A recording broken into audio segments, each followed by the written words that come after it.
शुक्लाम्बरधरं विष्णुं शशिवर्णं चतुर्भुजं प्रसन्नवदनं ध्यायेत् सर्वविघ्नोपशान्तये गुरवे सर्वलोकानां विषजे भवरोगिणां निधये सर्वविद्यानां दक्षिणामूर्तये नमः जन्माद्यस्य यतोऽन्वयातितरदच्चार्तेष्वभिघ्नस्वराट् तेने ब्रह्मकृदाय आदिकवये मुह्यन्ति यत्सूरयः तेजो वारिमृदां यथा विनिमयो यत्र त्रिसर्गो मृषा दाम्ना स्वेन सदा निरस्तकुहकं सत्यं परं धीमहि धर्म प्रोञ्चित कैतवोऽत्र परमो निर्मत्सराणां सदां वेद्यं वास्तवमत्र वस्तु शिवदं दावत्रयोन्मूलनम् श्रीमद्भागवते महामुनिकृते किं वा परैरीश्वरः सद्यो हृद्यवरुध्यतेऽत्र कृतभिः शुश्रूषुभिस्तक्षणात् निगमकल्पतरोर्गलितं फलं शुकमुखादमृतद्रवसंयुधं पिबत भागवतं रसमालयं मुहुरहो रसिका भुवि भावुकाः नारायणं नमस्कृत्य नरं चैव नरोत्तमं देवीं सरस्वतीं व्यासं ततो जयमुदीरयेत् यं प्रव्रजन्तमनुपेतमपेतकृत्यं द्वैपायनो विरककादर आजुगाव पुत्रेति तन्मयतया तरवोऽभिनेदु तं सर्वभूतहृदयं मुनिमानदोऽस्मि यस्वानुभावमखिलश्रुतिसारमेघम् अध्यात्मदीपमदितितीर्षदां तमोदं संसारिणां करुणयाः पुराणगुह्यं तं व्याससूनुमुपयामि गुरुमुनीनां मूकं करोति वाचालं पङ्गुं लक्षयते गिरिं यत्कृपातमहं वन्दे परमानन्दमाधवं यं ब्रह्मा वरुणेन्द्र रुद्रमरुदस्तुन्वन्ति दिव्यस्तवैः वेदैः स्वाङ्गपदक्रमपोनगायन्ति यं सामगाका ध्यानावस्थितगदद्गदेन मनसा पश्यन्ति यं योगिनो यस्यान्तं न विदुःसुर असुरगणा देवाय तस्मै नमः कोमलं कूजयन् वेणुं श्यामलोऽयं कुमारकः वेदवेद्यं परं ब्रह्म वासदां पुरतो मम भूदैर्महद्भिर्य इमा पुरो विभुः निर्माय शेदे यदमूषु पूरुषः भुङ्क्ते गुणान् षोडश षोडशात्मकः सोऽलं गृहीष्ट भगवान् वचांसि मे सच्चिदानन्दरूपाय विश्वोत्पत्त्यादिहेतवे तापत्रय विनाशाय श्रीकृष्णाय वयं नमः श्रीहरे नमः श्रीहरे नमः गोपिका जीवनस्मरणं गोविन्द गोविन्द अध पञ्चदशोऽध्यायः मैत्रेय उवाच अधत्तस्य पुनर्विप्रैरपुत्रस्य महीपतेः बहुभ्यां मध्यमानाभ्यां मिथुनं समपद्यत तद्दृष्ट्वा मिथुनं जातं ऋषयो ब्रह्मवादिनः ऊजु परमसन्तुष्टा विदित्वा भगवत्कलां ऋषय ऊजुः एष विष्णोर्भगवतः कला भुवनपालिनी इयं च लक्ष्म्या सम्भूतिः पुरुषस्यानपायिनी अयं तु प्रथमो राज्ञां पुमान् प्रदयिता यशः प्रधुर्नाम महाराजो भविष्यति प्रदुशुश्रवः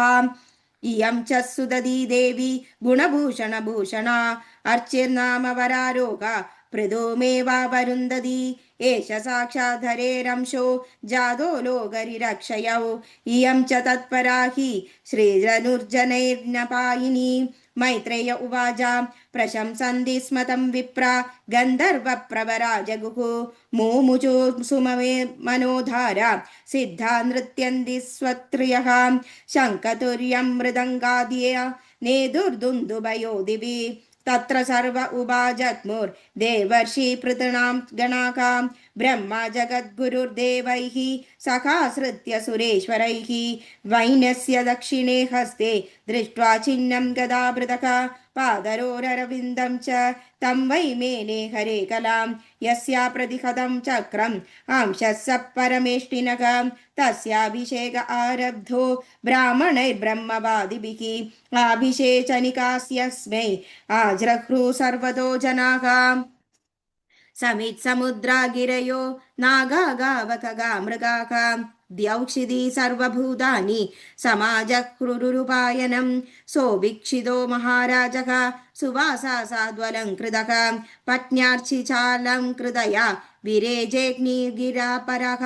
तस्मै जघार दर्शनतो हैमं वीरवरासनं वरुणः सलिलस्रावम् आतपत्रं शशिप्रभं वायुश्च वालव्यजने धर्मकीर्तिमयीं स्रजम् इन्द्रकिरीटमुत्कृष्टं दण्डं संयमनं यमः ब्रह्मा ब्रह्ममयं वर्म भारतीहारमुत्तमं हरिसुदर्शनं चक्रं तत्पत्न्यव्याहतां श्रियं दशचन्द्रमसिं रुद्रः शतचन्द्रं तदाभिगा सौम्यो मृदमयानश्वां त्वष्टारूपाश्रयं यदतम् अग्निराजगवं चापं सूर्यो रश्मिमयानिशून् भूपादुके योगमय्यौ द्यौ पुष्पावलिन्मन्वहं नाट्यं सुगीतं वादित्रम् अन्तर्दानं च खेचराः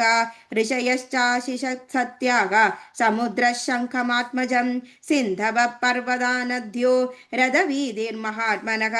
सुदोदमागधो वन्दी तं स्तोतुमुपदस्थिते तावसास्रानभिप्रेत्य पृथुर्वैनन्यप्रातापवान् मेकनिर्धरादया वाचा प्रकसन्निदमब्रवीत् पृथुरुवाचा भोसूदके मागधः सौम्यवन्दिं लोके दूना स्पष्टगुणस्य मे स्यात् किमाश्रयो मेस्तव एष योज्यतां मामय्य भुवन् विददा गुरुगिरो वखां तस्मात् परोक्षे स्मदुपश्रुतान्यल अङ्गिरस्य दसोत्रमपि व्यचापक सत्युत्तमश्लोकगुणानुवादे जुगुस्पदिं न्यस्तवयन्ति सभ्याः महद्गुणानात्मनि कर्तुमीशः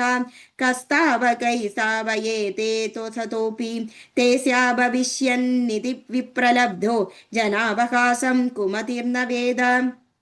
प्रभवोख्यात्मनस्तोत्रं जुगुप्सन्ध्यभिविश्रुताः ह्रीमन्दः परमोदाराः पौरशं वा विगर्हितं वयं त्रिविधा लोके सुधाद्यापि वरीभभिः